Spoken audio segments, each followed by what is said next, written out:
Om-jnana-timindasya-gana-salakaya Chakshusumritāyena tasmai Shri-gurave namaha. Sri-chaitanya-manobhishtān-stapitayena bhūtale Sayarupa-kadāmaya dadāti sampadantikam. Vandiyam Sri-guru-shutam-padakamalam Sri-guru-vaśṇavascha. Sri-rupam Sagyata-sagana-raghunatā-vitātam sajivam Sadhuitam Savadhutam Parijana Saitam Sri Kṛṣṇa Chaitanya Devam Sri Radha Kṛṣṇa Padasahagana Lalita Sri Vishakavitamscha.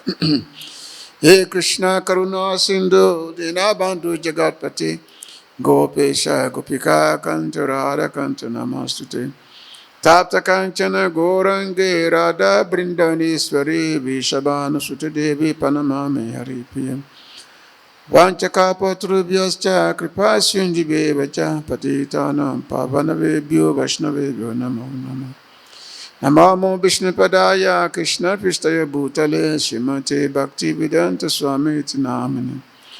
Namaste Saraswati Deve Gauravani Pracharine Nivise Sunyavadi Pashtadeshatarine. Sri Kṛṣṇa Chaitanya Prabhu Nityananda Sri Advaita Gadadhara Siva Shri Gaura Bhakta Vrinda. Hare Kṛṣṇa Krishna Krishna Hare Hare Hare Rama Rama Rama Hare Hare. Hare Kṛṣṇa Krishna Krishna Hare Hare Hare Rama Rama Rama Hare Hare. Anandalila Maya Vigraya Himabada Vicha Visundaraya Tasma Mahapremarasa Padaya Chaitanya Chandaya Nama Namasute. So I thank everyone for being here this evening for our Bhagavad Gita class. We have moved from Prabhupada's house to here. Actually, it's much intimate over there at Prabhupada's house. Somehow, the management decided to move to Balaram Hall. And of course, Balaram Hall, it has more people. So, endless Kṛṣṇa Katha. So, this is, are they putting the verse on top? Huh? The verse on top? Okay. So we are reading from Bhagavad Gita, chapter 3, text number 9. And number 9 on the... 8 or 9? I was given 9 number. 8? Yeah, I was told 8, 9. Okay, so I just read 8 then. Yeah, they told me 9, so that's why. Sometimes there's always some kind of confusion. Okay, we read the 8 then.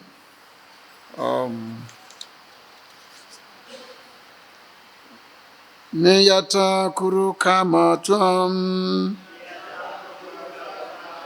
kama jyāyo akarmaṇaḥ śarīra-yātrāpi chate na prasidhyed akarmaṇaḥ. Niyataṁ, prescribed. Kuru, do. Karma, duties. Tvam, you. Karma, work. Jyāyaḥ, better. He, certainly. Akarmaṇaḥ, than no work.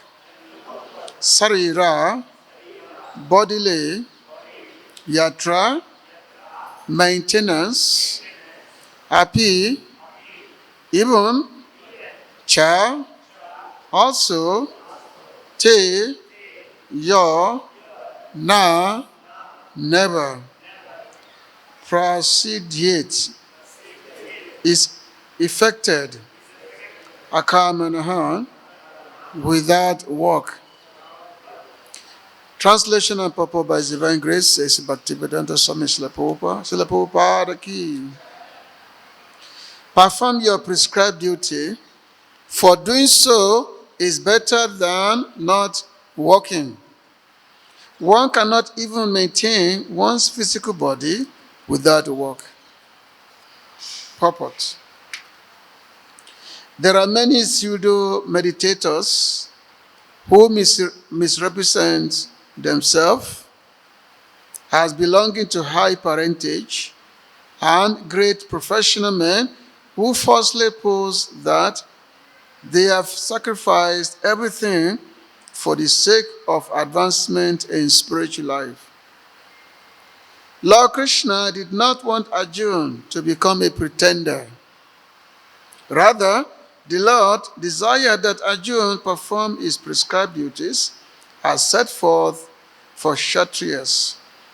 Arjuna was a householder and a military general, and therefore it was better for him to remain as such and perform his religious duties as prescribed for the householder kṣatriya. Such activities gradually cleanse the heart of a mundane man and free him from material contamination.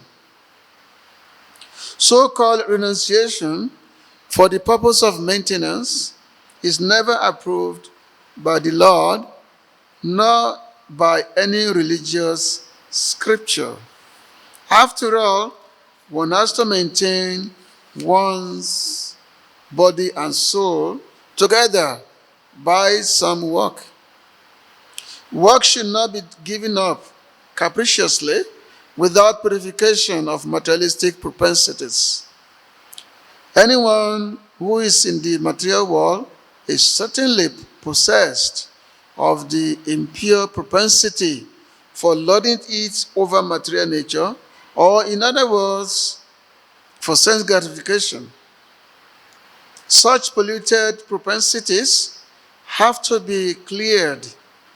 Without doing so, through prescribed duties, one should never attempt to become a so-called transcendentalist, renouncing work and living at the cost of others. So this chapter is dealing with karma yoga. Karma, of course, means actions, activities that we perform. So the activities that we perform, normally it determines our destiny, what our destiny is going to be. Just like as we have studied the laws of karma, that whatever you do, whatever you sow, you shall reap. You reap what you sow. That's the common understanding. So which means in this material world, there is no accident. Everything, whatever happens, happens because there is something underlying. There's an action preceding that. So everything that we are currently experiencing, this is all a reaction of previous karmas. So what we sow shall we reap. Every cause, every cause has got something behind it. So that is the reality of the material world. It's just like sometimes there may be a plane accident or a train accident. Like, for example, there was one plane accident that fell from the sky. Everyone died except one person. And that person did not even have injury. Just imagine, the plane fell from the sky. Everyone else died, including the pilots,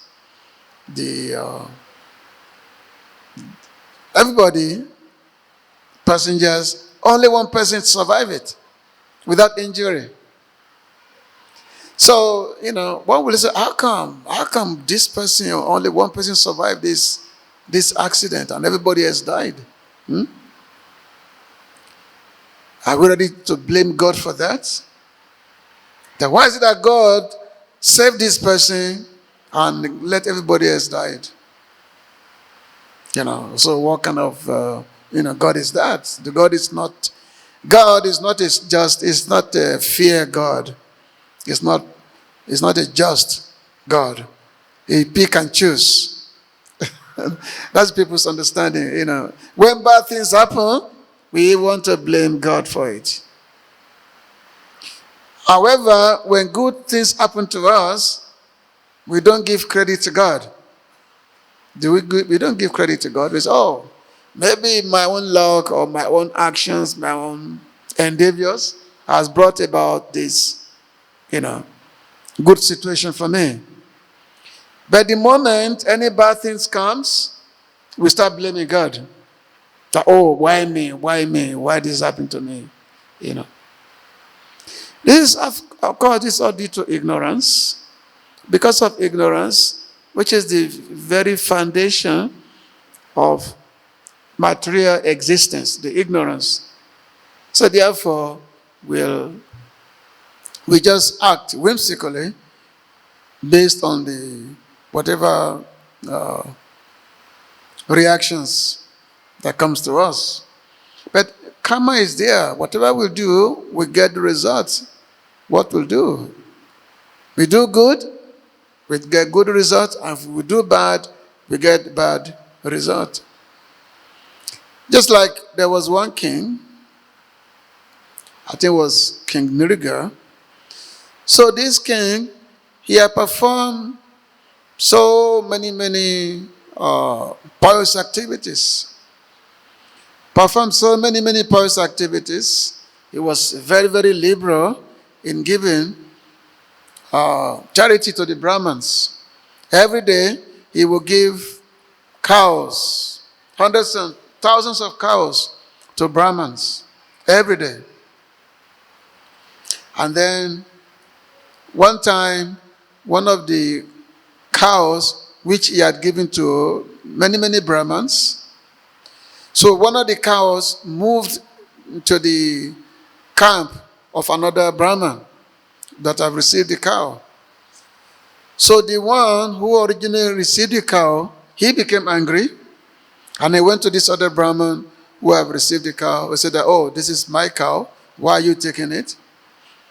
And then there was argument between the two. The other fellow also became angry. So they went to the king. That, what have you done? The king said, well, I don't know. I didn't, I did not do this. But I'm ready to compensate for it. I'm ready to give each of you hundreds of more cows. But still, these Brahmanas, they were not pacified. They went away angry. They were not pacified. So this king, at the end of his life, Yamaraj told him that, look, you have performed so many pious activities, and heavenly planet is waiting for you. But you committed one mistake. And this mistake, you will have to suffer for it. And of course, the suffering for it is very minor, but you have to take a birth. I think as a lizard or something like that. You have to take a birth as a lizard. And then when you finish with that, then you can go enjoy in the higher planet. So the king was given a choice, but either you suffer first and enjoy later, or enjoy first and then suffer later. So the king said, well, let me first suffer for my mistake, and then I can go to the higher planet where I will live for millions of years. So in this case, this person, this king, he became a lizard. But fortunately for him, he became a lizard in Dwarka. Because one time, Lord Krishna's children, they were wandering about, and they saw a well, and they saw this a very big lizard, huge lizard, and they tried to fish it out, but they were unable because the lizard was so big. So and then they called Lord Kṛṣṇa. So Lord Kṛṣṇa came, and then he extended his hand. He took it inside the well, and he brought out this lizard. And then, of course, immediately the lizard gave up the body, and then it become a demigod's, body. It become like a transcendental, a nice body. But of course, because this person has been touched by Lord Kṛṣṇa, so he actually attained liberation because the Lord touched his body. So basically, all our actions, precipitated by the whatever result we get, there's a reaction. The reaction there is a common action to all the reactions. So we should not be blaming God that, why this is happening to me. We should not be blaming God. God has nothing to do with karma. Karma is our own creation. We create it. We create the karma, and then we enjoy the result, or we enjoy the result, whether good or bad. We enjoy the result. There was another story one time. There was a guru who told his disciple to go and bring firewood. Because normally in the Vedic time, every morning, the guru, they perform fire sacrifice every morning. And disciples normally will go and bring the wood. So this particular morning, the guru told the disciple that to go and bring firewood because I want to perform fire sacrifice.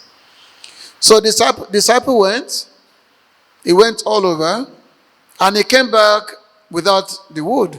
He told the guru that I could not find any wood. I could not find any wood. I went all over, I could not find any wood. So the guru said, you could not find any wood? Whatever it is, you must bring the wood. Even if you have to go to the earliest planet, you must bring the wood to me. So the disciple, he went, and listening to the guru said that when the guru said that if you have to go to the earliest planet, you must bring the wood to me. So the disciple went to the earliest planet. He went to the earliest planet and to meet Yamaraj. So he met Yamaraj and told Yamaraj that his guru had sent him to bring the wood because he has to perform fire sacrifice.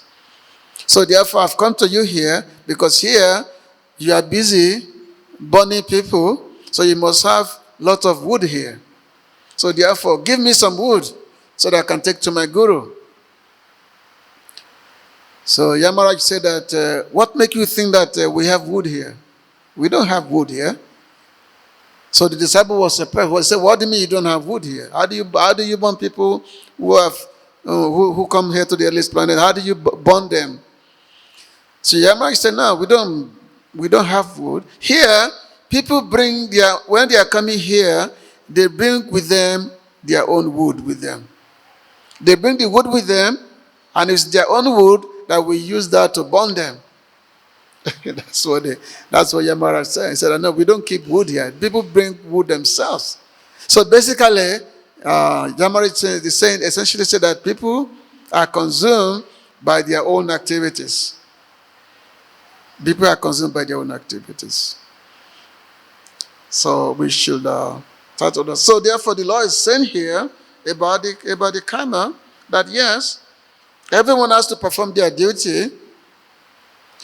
Everyone has to perform their duty, and by doing such duty, then, of course, the law says here that one's able to maintain one's physical body, because without performing any work, it's impossible to maintain body.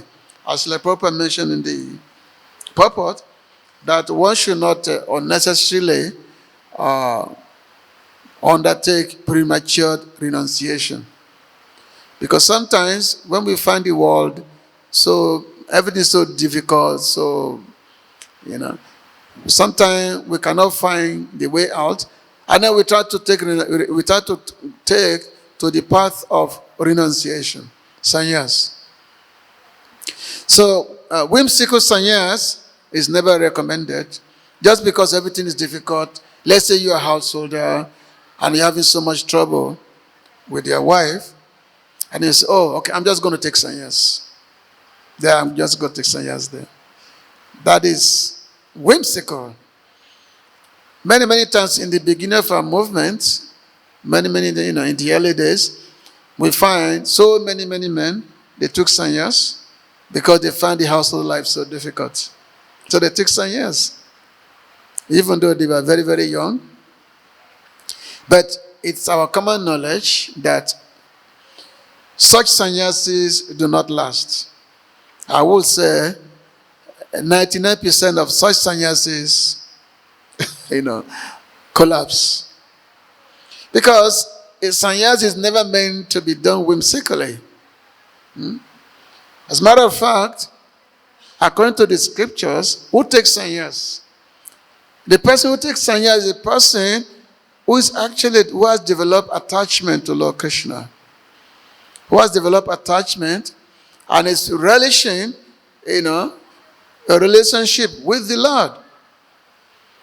And when such relations become very, very deep, and when the separation from the Lord is becoming very unbearable, the person automatically takes sannyas out of the development of love of God. So therefore, only those who have attained Krishna Prem, they are the one who actually automatically take sannyas. I mean, they are automatically sannyasi. It's not that they have to advertise, they have to do a big show that, oh, I am becoming sannyasis. No, it's something that is very, very automatic. That sannyas is born out of the love of the Lord. That's such sannyas is born out of the love. So therefore, the scriptures do not recommend such renunciation, such a whimsical renunciation. So because when Arjuna, when he was saying that maybe this fighting is very difficult, I'm going to have to kill all my relatives, my grandfather, my uncle, my gurus, cousins, friends. Everyone is gathered here in the battlefield. Everyone is ready to fight. So Arjuna, seeing this, he said, oh, why should I do this? Kill everyone. This is not good. So therefore, I told Kṛṣṇa that I think I'm just going to go to the forest. I will take sannyas. I become a sannyasi. I'm just going to go to the forest. Because, this is not good. What is this? This fighting. And then we fight. Everybody died. And then we get the kingdom. We cannot enjoy the kingdom because everyone is dead. So what is the value of fighting for a kingdom and then you cannot really enjoy because all the people that you are supposed to enjoy the kingdom with, they are gone. The grandfathers, the sons, everything, they all gone. So what's the value of the kingdom? You have a big house and then you're just sitting in the house by yourself. It doesn't give any pleasure. Life is meant to be enjoyed in the association of others. So therefore, Arjuna, he said, he told Kṛṣṇa that I'm going to take sannyas, I'm going to go to the forest. But Kṛṣṇa said, no, you cannot do that. You cannot give up your duty. The work must be done. You have to perform your duty. You cannot give it up. Actually, in the next verse, which is text number 19, which I actually prepared for it today.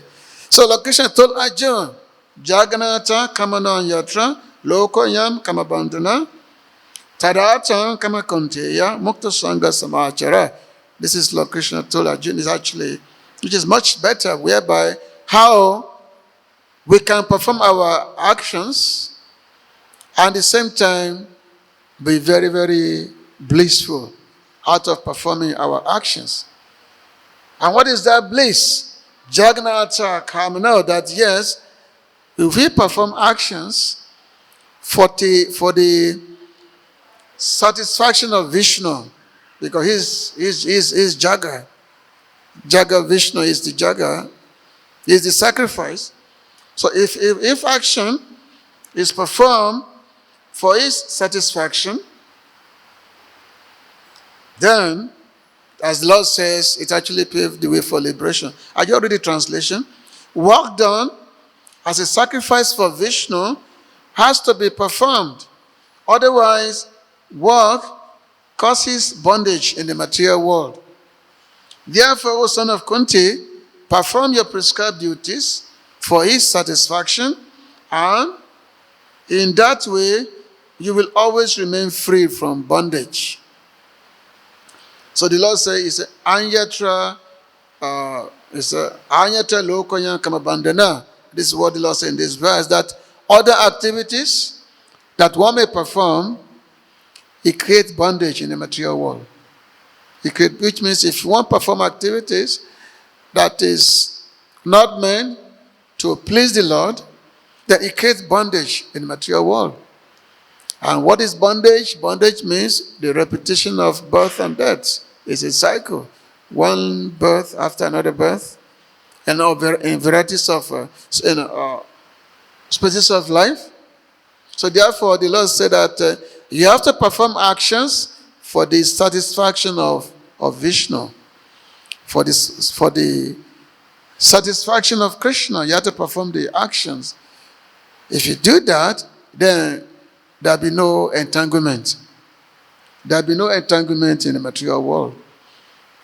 So that's why when devotees, when they are performing the activities, even though it's the same activities that everyone is performing in the material world, but because the devotees, they are performing activities for the pleasure of Lord Kṛṣṇa, of the Lord, so therefore they are not affected by any reactions, because they don't see themselves as the enjoyer of those activities.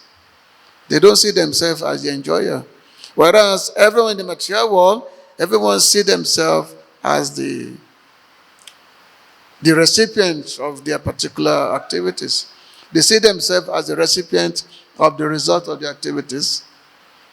There is something which was written by Srila Bhaktivinoda Thakur in this respect. So Srila Bhaktivinoda Thakur said, Niskam means which means desireless work, desireless activities. Niskam, desireless. So we are supposed to perform niskam. We perform action, but niskam means desireless kam. Because if you perform desireless activities, then you will not be bound by it. Whereas what you get transcendental pleasure because you are doing it for the satisfaction of Kṛṣṇa. So niskam, karma yoga, that which is offered to the Supreme Lord is called jaga. That which is done as a form of sacrifice. Apart from this, all other karma, action, is a cause of bondage. Everything you do this world is a cause of bondage. So you have to understand this very well. This is Bhaktivinoda Thakur is saying. Perform all your prescribed responsibilities for the purpose of doing jaga, sacrifice. Whatever is done to fulfill your own selfish desires, even if offered to Bhagavan, is a cause of bondage. Because just like sometimes we say that, oh, I'm hungry, I want to eat something, And then, okay, let me just offer it to God first. Let me offer it to Kṛṣṇa, and then I can eat. So basically, the underlying principle is for one's own enjoyment. Even though one want to make the offering, one may offer it to God first, but the underlying principle is for one's own satisfaction. So which means you are not making the offering for the pleasure of the Lord. You are simply, it's like, just doing something, just maybe as a show or something. But the principle is that, yes, I want to enjoy this, but let me just offer it first, so that it's not entirely sinful activities. But still, such actions, such activities is a cause of bondage. It does not free you from the reactions, because the motivation is sense gratification, self-satisfaction. That is the motivation. So therefore, according to our jyāya, so Srila Rupa Goswami said, "Aya bila sita sunya gyana kama dhyana britam." Ano kuyena Kṛṣṇa no silana bhakti. Which means that yes, one should not perform aya bila sita sunya, that gyana kama, that one should not perform activities. One should perform activities without desire for karma, the result, or gyan.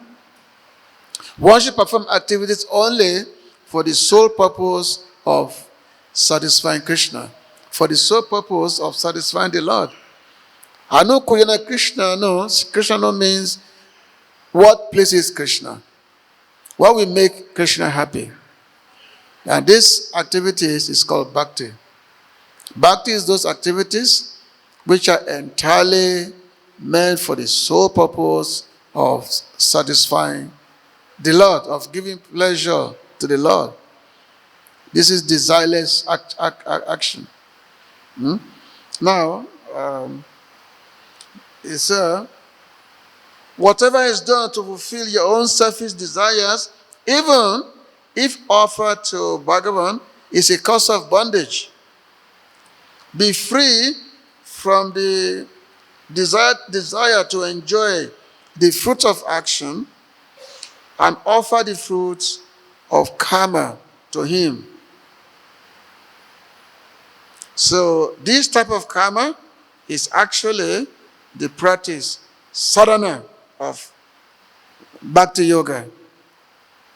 This is the essence of bhakti yoga. This is the whole essence of bhakti yoga, which means bhakti means the devotional service.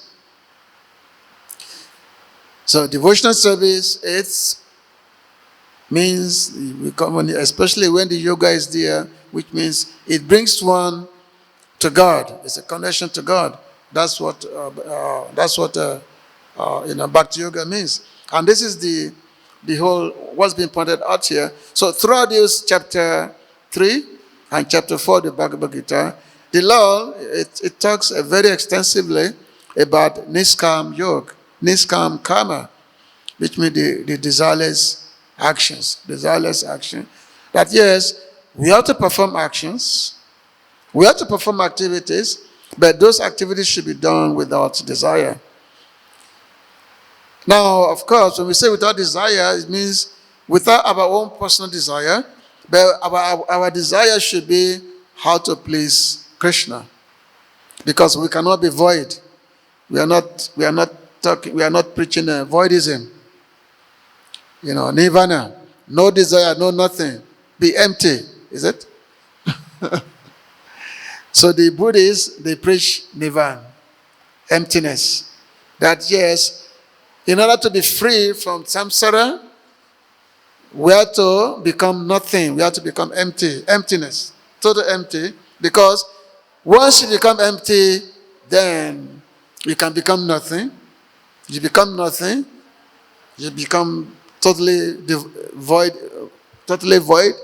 Then, because no more actions, you become void. And then you attain eternal peace. But how can you ever become void? How can you become empty? It's just another, craziness that you can become. You can never become empty The fact that you even say I, so the ego is there. So when you're saying I want to become empty, and you are mentioning, we have mentioned that word I, so the ego is there. So which means it's like you don't know what you're talking about. You can never become empty. So the voidists or the Mayavadis, this is the idea, because everything in the material world is so troublesome. So therefore, they want to become empty. They want to become nothing. But the part of bhakti is not that. The part of bhakti is not to become empty. The part of bhakti is to perform the activities for the pleasure of satisfying the Supreme Lord. That's the part of bhakti. And that part of bhakti, as the great person, saintly person said, he said, Susukam Katumavanyan, he said what is that? Kevala Ananda Kanda is a part of bliss. Kevala Ananda Kanda, the part of devotional service to Kṛṣṇa is a part of bliss. It's not a difficult part.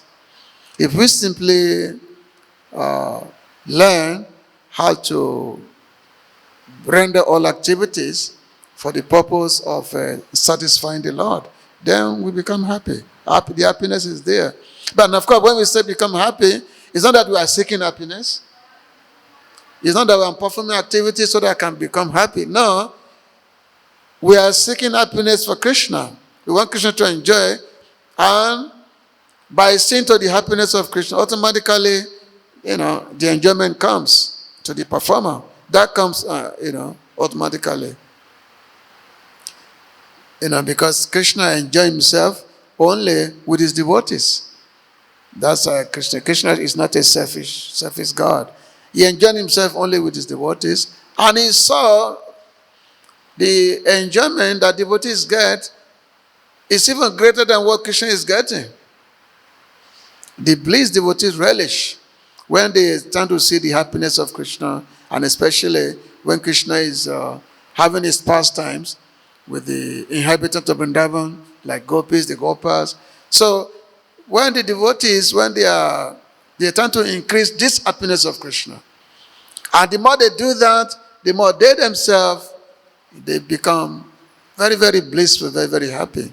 So therefore, nothing can be compared to the joy, to the bliss of bhakti, the bliss of devotional service. As it's compared that the joy of bhakti, the bliss of bhakti is compared to an ocean. Whereas the joy of impersonal liberation is compared to just like a small, the hoof print of a calf, very small puddle of a calf, which is very, very tiny water. So how can you compare the tiny water to an ocean? There's just no comparison. So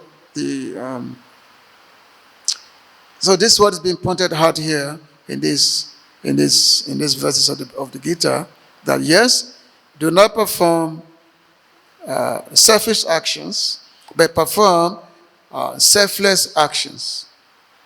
No one can exist in the world without performing any kind of action. Action must be there. But perform the action, perform selfish action.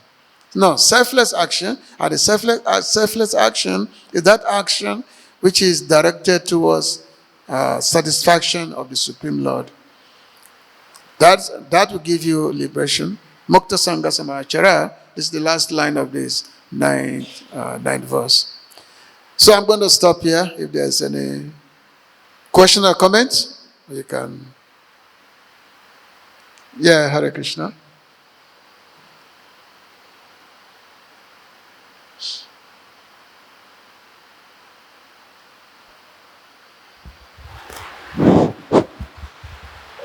We know in Ayurveda that a person can be a combination of different doshas. So it can be vata and pitta combined.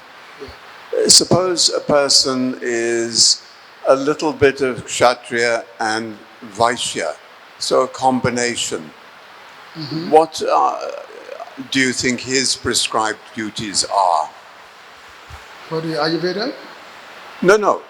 If a person is both a Vaishya and Kṣatriya, a bit of both, Okay. what do you think his prescribed duties are? Well, normally, according to the 4 divisions, a person can only belong to one of the four divisions. Kshatriya, Brahmana, Vaishya, Brahmana, Kshatriya, Vaishyas, and Sudra. And each one is known by their qualities. They will describe what is their quality. So, it's not that one can be a combination of both Vaishyas and Kshatriya. Now, there may be a time when, let's say it's a Kshatriya who's unable to perform his occupation. So, in the case of there may be emergency period, when the Kshatriya is unable to find the occupation of a Kshatriya, so it mentioned that the scriptures do allow the person can adopt other occupation. A Kshatriya can adopt the occupation of a Vaishya, if in case of emergency. Like for example, a Brahman, if he's unable to get the occupation of a Brahman, he can also take up the occupation of a Kshatriya. Just like Dronacharya, for instance. Dronacharya was a Brahman, but he became a Kshatriya. He was fighting on behalf of the Pandavas. So, because due to emergency situations, if one is unable to find one's own occupation, then one can accept other occupations. So that is there that allowance is there in the Vedic culture, Vedic scriptures. In accepting these other occupation, does he still remain a Brahmana or does he become a Kṣatriya? No, according to his nature, which is Swadharma, it still remains that. Even though he may accept other occupations, but it still remains either Brahman or Kshatriya, it still remains there. Because when the emergency period is over, he comes back to his original occupation. That way. Only in terms of emergency, then there can be adoption of other occupation. In terms of emergency. Okay. You want to answer the question?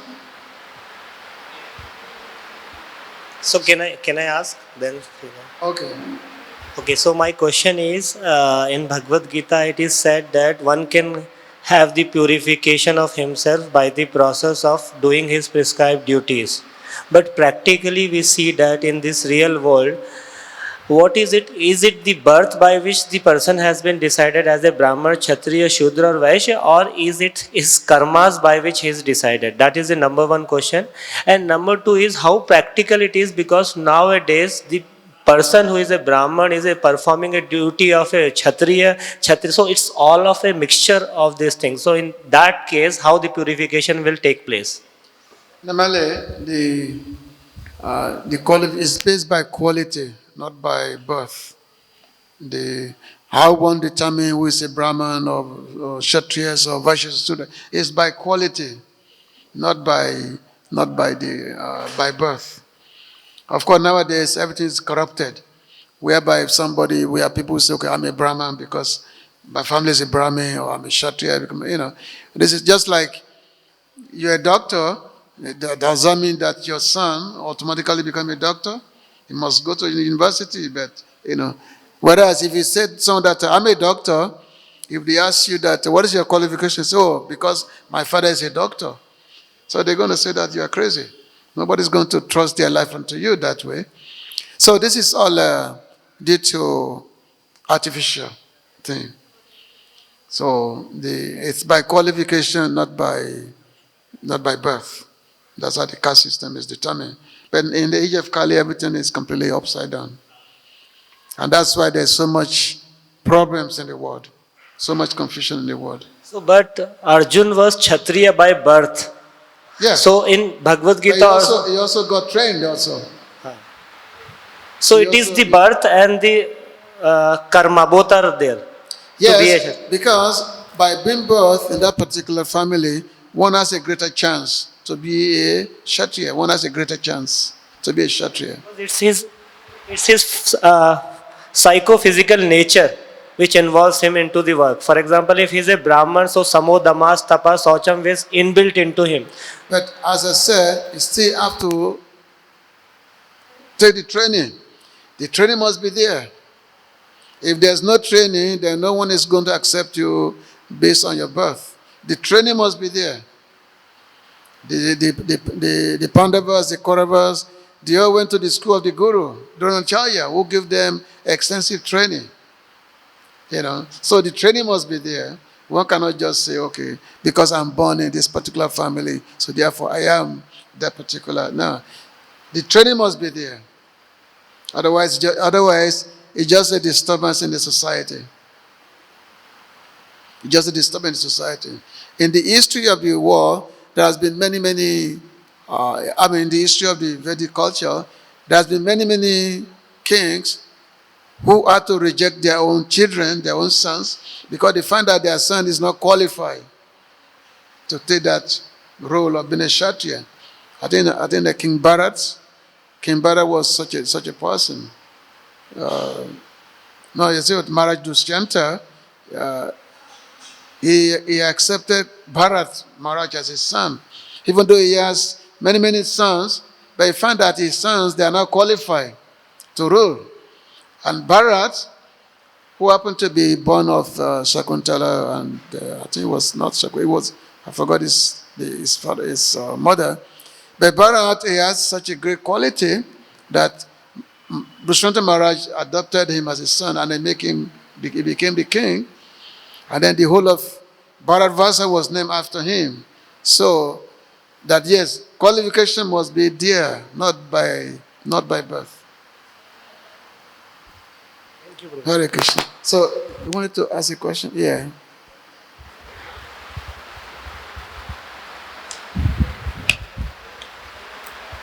Hare Krishna, thank you Prabhuji for the wonderful lecture. Prabhuji, you told that one who is dependent on Kṛṣṇa, he doesn't get affected by good or bad. Can you please explain it a bit in detail? We have heard it, but it's not clear. Yeah, a devotee of Kṛṣṇa who is performing activities for the sole purpose of satisfying the Supreme Lord Kṛṣṇa. So, whatever comes, he's not bothered by any reactions. He's not bothered by anything, either good or bad. Just like our great Acharya, Srila Bhaktivinoda Thakur, in one of his songs, in one of his prayers, he said, "My dear Lord," he said that my sons, who do I call my son? This son is your servant. And my daughter, who do I call my daughter? My daughter is your maid servant. And who is my wife? My wife is your servant. And what is this house? This is your house. So therefore, anything that may happen, yeah, and what is me? I'm just a caretaker of this house. I'm just a caretaker. So being a caretaker, anything that happens, happiness, sorrow, good or bad, I'm not affected by it because I'm just a caretaker. So therefore I'm not affected. So a devotee, a real devotee of the Lord, is just simply performing his duty without bothering of what may be the result of such activities. So therefore the devotees, they always remain blissful in every situation. They always remain blissful. You know. So Prabhuji, do they don't get affected from inside, or they do have this mentality that whatever happens with the Krishna's will? Because one part is maintaining the mentality and one part is inculcating it from inside. It's automatically inside because especially when you take out the process of chanting the holy name, so the bliss actually comes from inside, and it's a genuine feeling of devotee. It's their genuine feeling. It's not that they're just pretending. A real devotee do not pretend. a real devotee of someone who has surrendered to Kṛṣṇa, do not pretend. Everything about the pure devotee is genuine. So, only those who are not real devotees, they make pretension. But then they don't get the real bliss of devotional service. They don't get the actual bliss. And, just like one time, Srila Prabhupada, the devotees, they observed Srila Prabhupada that he was feeling morose. So they asked Srila Prabhupada that, Srila Prabhupada, why are you looking morose? We say that you're looking unhappy. So Srila Prabhupada replied, well, you don't know what is spiritual happiness. You don't know what is a spiritual bliss. So that's why you're saying that. Because sometimes, Kṛṣṇa performs so many activities, especially with the gopis of Vrindavan. Sometimes maybe there may be some delay in the union of Krishnas and the gopis. And when there is such delay, so a devotee feels unhappy that, oh, why this delay in Kṛṣṇa having a union with his dear devotees? Why this delay? So therefore devotees feel some kind of unhappiness. But such feelings is another form of bliss, because it's not materialist, it's not material distress. It's actually spiritual bliss. That way. Okay. Thank you, Prabhuji. Hare Krishna. Okay, so thank you very much. It's 7 o'clock, almost 7 o'clock. So Srila Prabhupada ki Hare Krishna.